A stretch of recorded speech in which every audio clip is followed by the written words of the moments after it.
Alors, la mondialisation de l'économie, de la concurrence, un environnement technologique qui évolue vite, les exigences croissantes des consommateurs font que plus que jamais, de la compétence, une ressource essentielle des entreprises.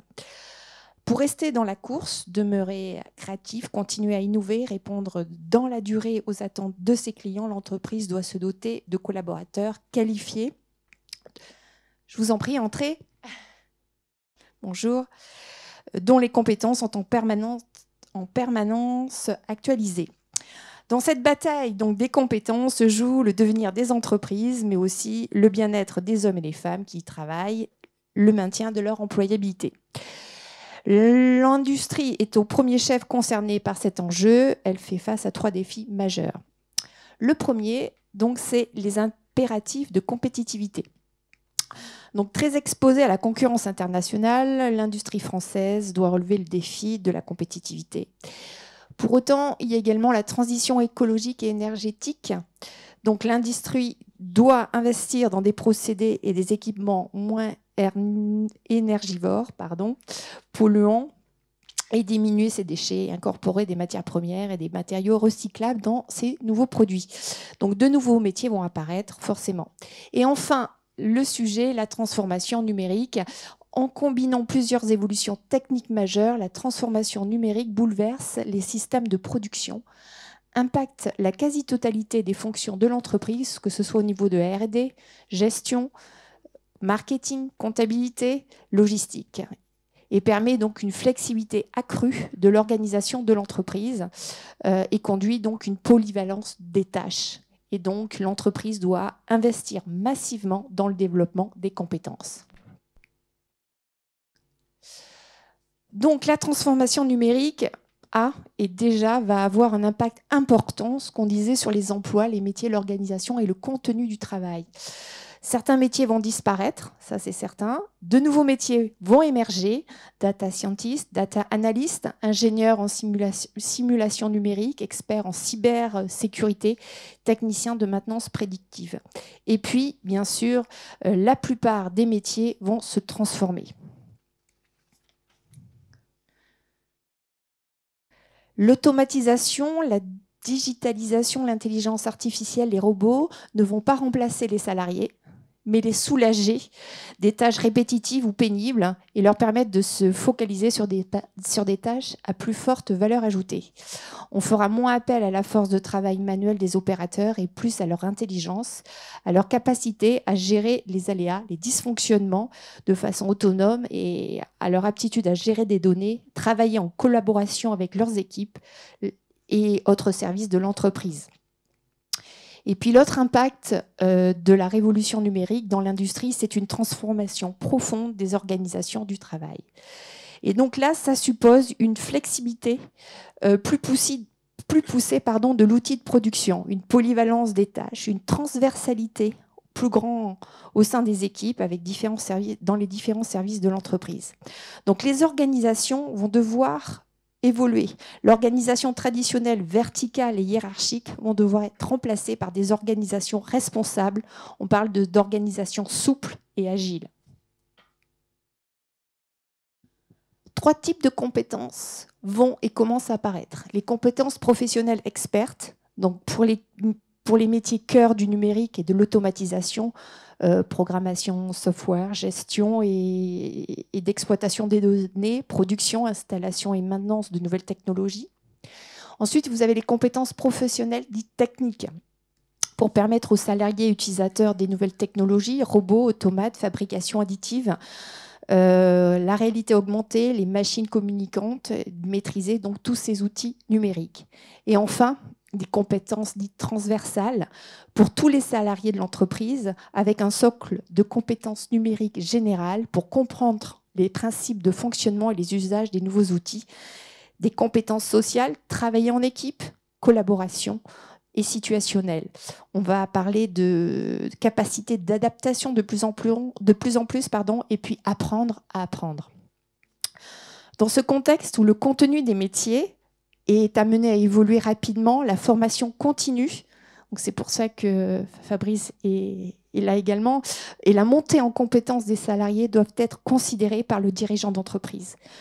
L'UMM Rondiep accompagne donc les entreprises de la métallurgie qui souhaitent mieux appréhender les nouveaux défis de l'économie par des actions en matière d'innovation et de développement des compétences. Et là, je vais vous présenter quelques actions qui ont été menées par l'UMM Rondiep sous l'appellation Connecto. Donc, le projet Connecto est soutenu par l'État pour la période de 2020 à 2022 et s'est vu en décembre dernier recevoir par le préfet de région son prix dans le cadre de l'appel à projet Dracar lancé par la Directe de Normandie en 2019. Et ce projet permet en particulier d'accompagner les entreprises industrielles. Quelques chiffres. En 2019, 24 diagnostics ont été réalisés dans des PMI.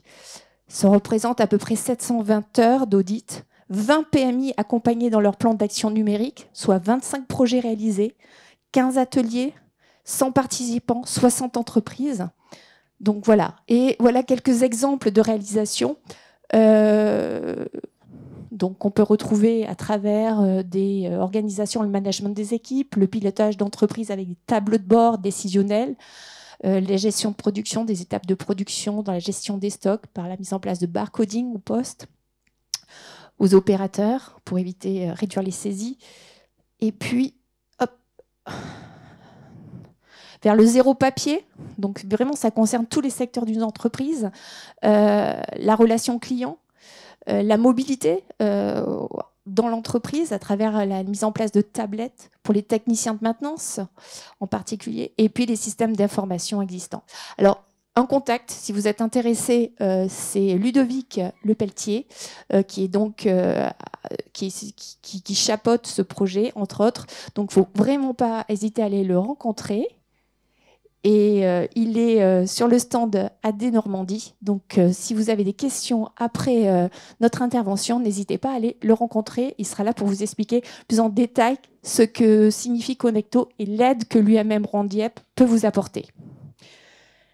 Je vais laisser la parole maintenant à mon collègue, Fabrice, qui va vous présenter une ligne 4.0 qui a été réalisée par le pôle formation Rondiep.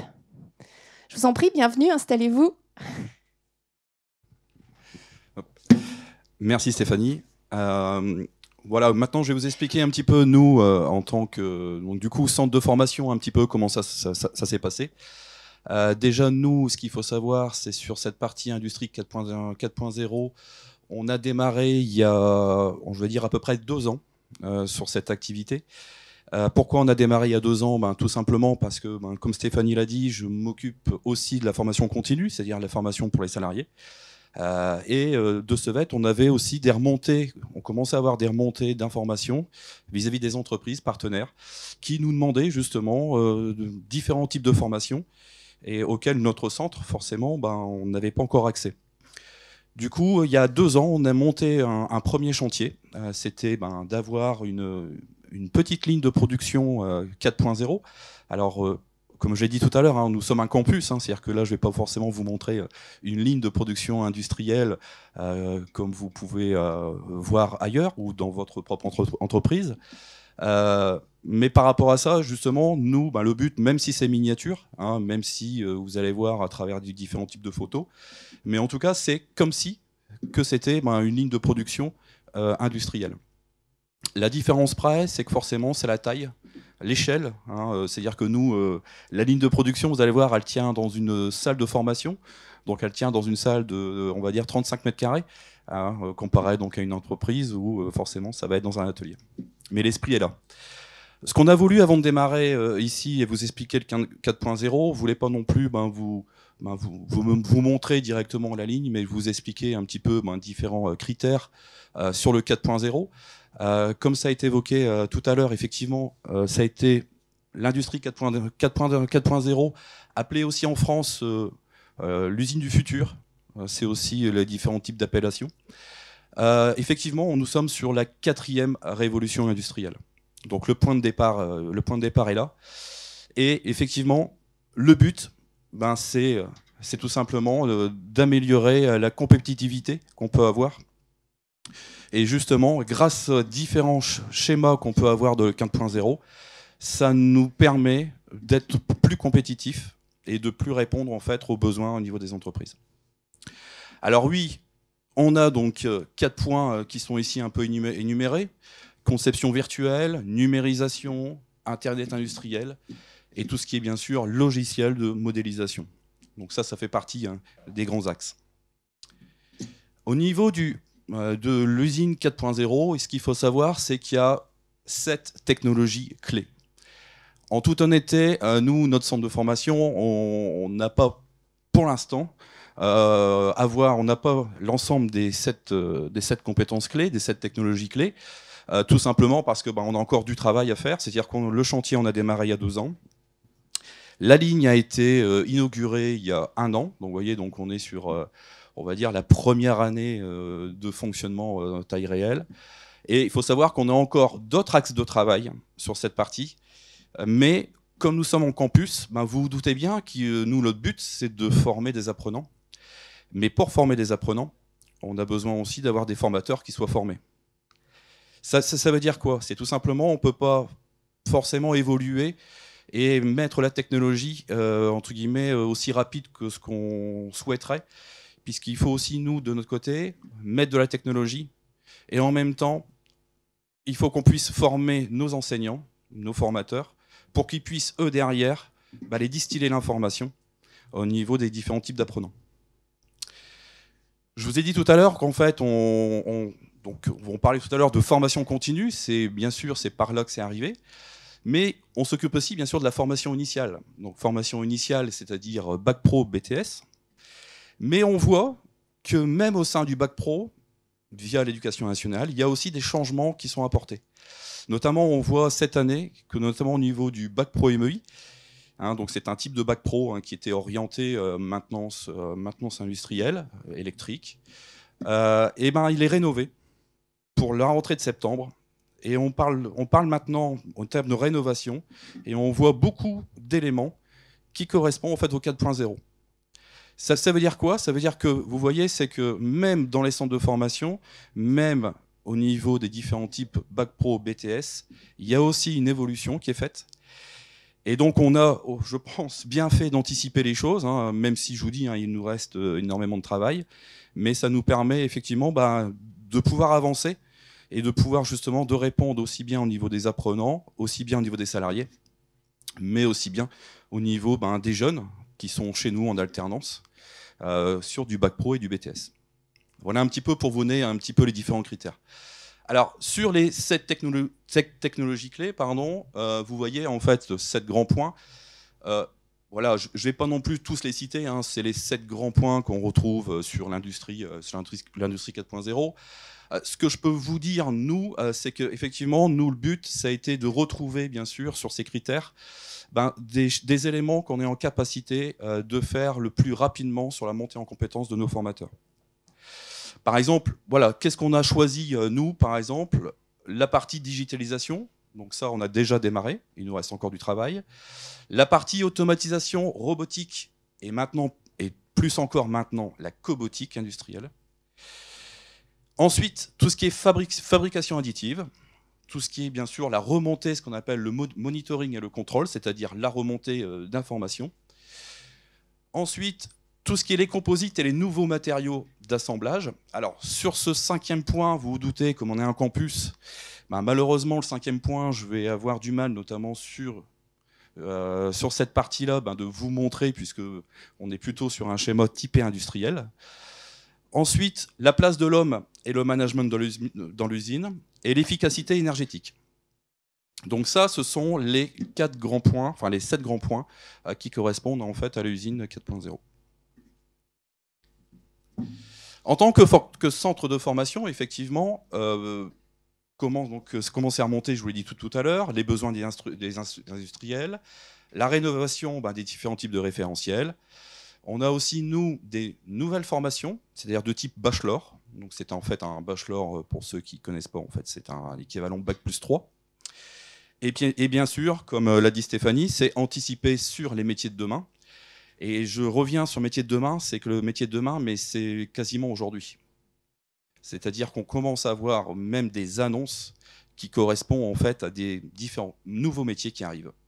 Donc nous, centre de formation, il faut qu'on soit en capacité justement de pouvoir faire ces formations associées. Donc voilà, donc ça c'est une photo, hein, une photo justement de notre ligne de production à 4.0. Donc effectivement, nous, notre rôle en tant que centre de formation, c'est développer, hein, c'est aussi mon rôle, donc développer et d'intégrer ce qu'on appelle les briques de la technologie 4.0. Et puis bien sûr, le rôle d'accompagnement, c'est-à-dire on doit accompagner aussi bien les formateurs, mais on doit aussi accompagner les apprenants, justement, à cette montée en compétences.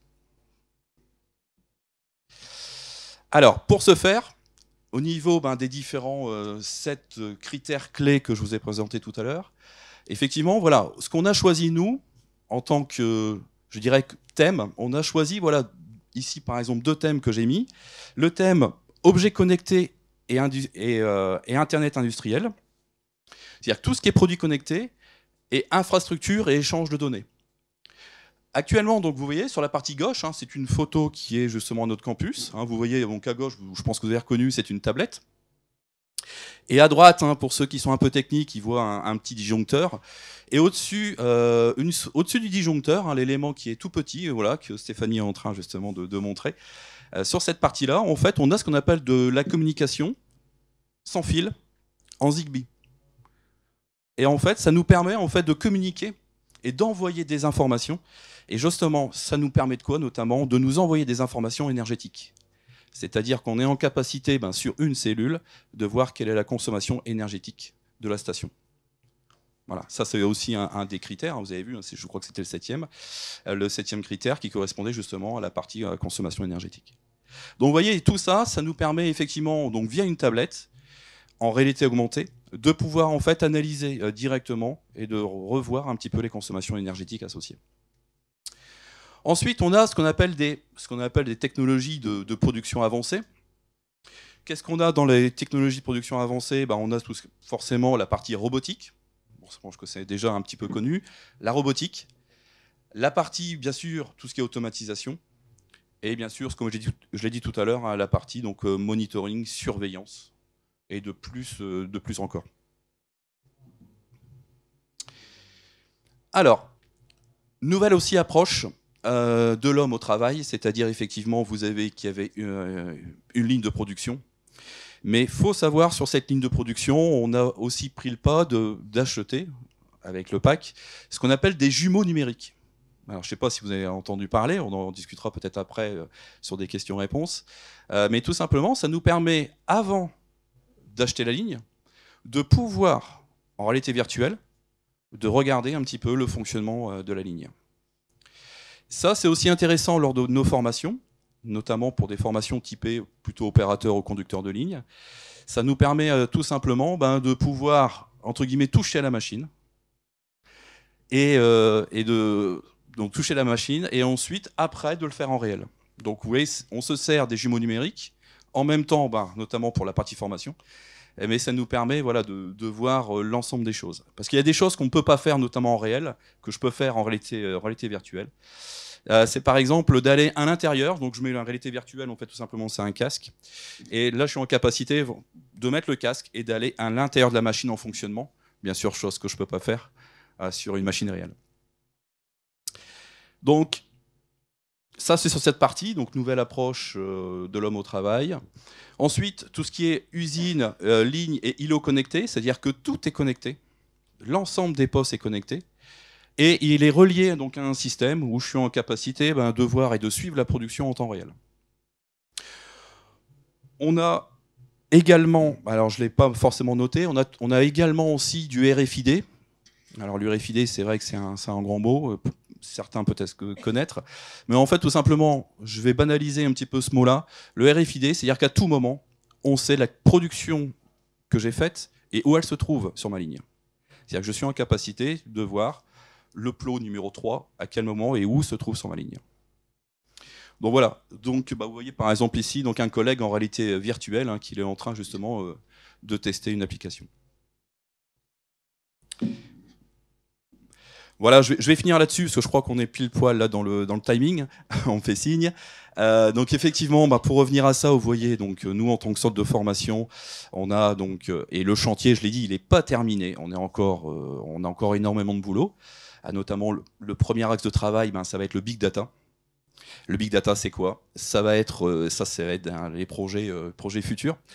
Ça va être tout simplement sur cette ligne-là de rajouter en fait ce qu'on appelle des IoT. Ce qu'on appelle des IoT, c'est des Internet of Things, donc ce sont des capteurs intelligents.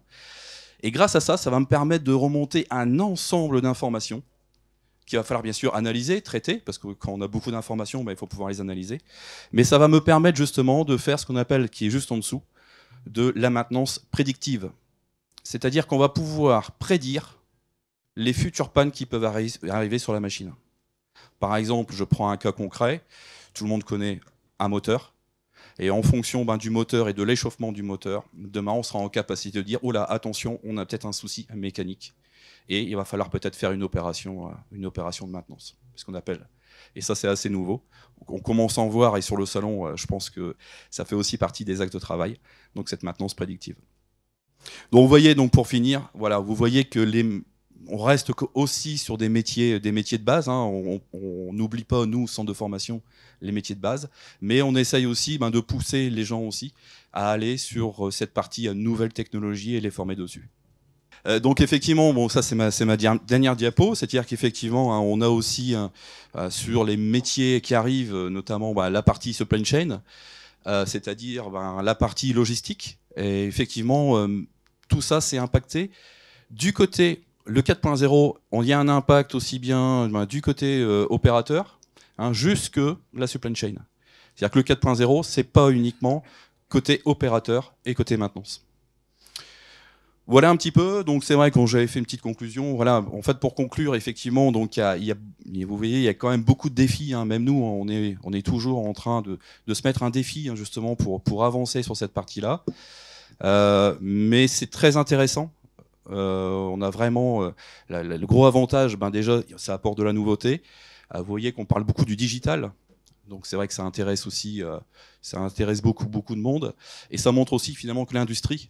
Hein, ça montre aussi au niveau des jeunes, des apprenants, de tout le monde, que l'industrie, voilà, c'est novateur et qu'il existe en fait des outils, notamment connectés, justement qui nous permettent justement d'améliorer la production et c'est pas uniquement la clé de 13, si je prends le côté maintenance, pour pouvoir analyser ou dépanner. Voilà par rapport à ça.